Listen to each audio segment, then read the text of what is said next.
Hello, this is Saturday, and this is our second guest week.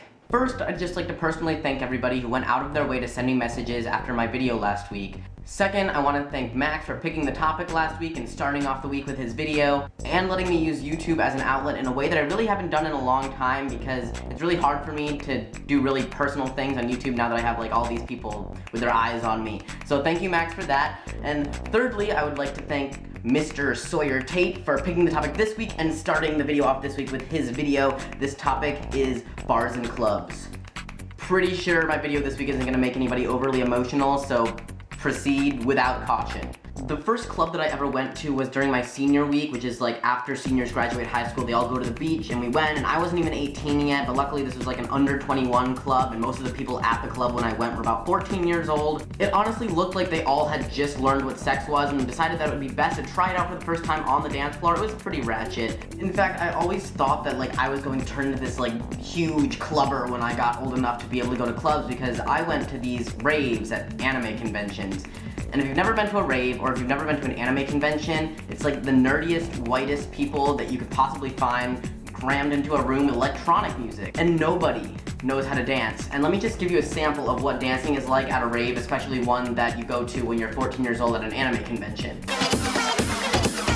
And that I could do, and that I could do without being embarrassed, because everyone around me was doing it and looked even weirder than I was looking. So it was like, man, I'm a fantastic dancer, like this is so fun, I feel so free. And then you put me in like a real club setting, especially like a gay club setting where everybody is pop, dropping, and locking it everywhere, and I can only do 1 out of 3 of those dance moves, and that is locking it. Like, the entire time that I'm at a club, I'm just completely like frozen in fear. I feel like my joints need to be oiled after I'm finished. Like, this is me locking it. Here we go.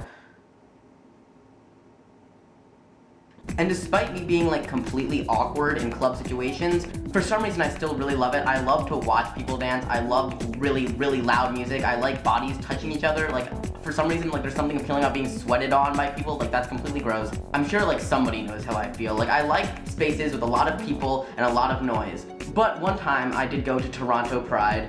Our very own Chasey Poo, like FTM Transtastic Chase was also there, and we went to a gay club. In Toronto, at that time, I was of legal drinking age. And based on a couple of factors, 1, my heightened state of mind at the time, 2, the fact that it was gay pride, 3, the fact that Chase was very adamant about teaching me to dance, I ended up learning how to dance in a way that I will never ever be able to reenact. I still can't dance, but there was this one instance where I just imagine me just grinding on Chase wildly. But just picture that. That actually happened. No video footage. I'm very sorry about it. As far as being trans at clubs, yes, people at clubs are incredibly handsy, and yes, it's generally acceptable to be like that, which is not exactly ideal, but at the same time, like, it's not as much of a grope as it is a dance move. Like, it's just close quarters, you know? And that has happened to me. Like, I've had, you know, a sloppy makeout session in a club before, and like hands were going places, and I was just like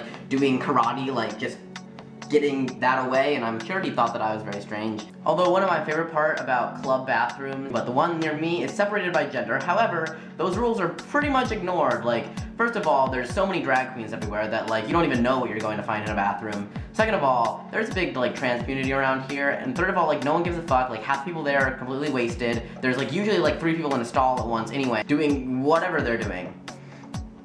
We know what they're doing. Like, everyone is attracted to like so many different genders in there that like there's really no point to even separating bathrooms, and everyone understands that. Therefore, there is really no separation. There's just kind of like a lot of people in both bathrooms all the time doing strange things or normal things depending on what their needs are at that time. Have a nice Saturday. I look forward to the topic next week and to the guest next week. Thank you everybody for supporting the Transgender Calendar Project, which I'm in. If you bought a calendar, you'll see me in November. Bye.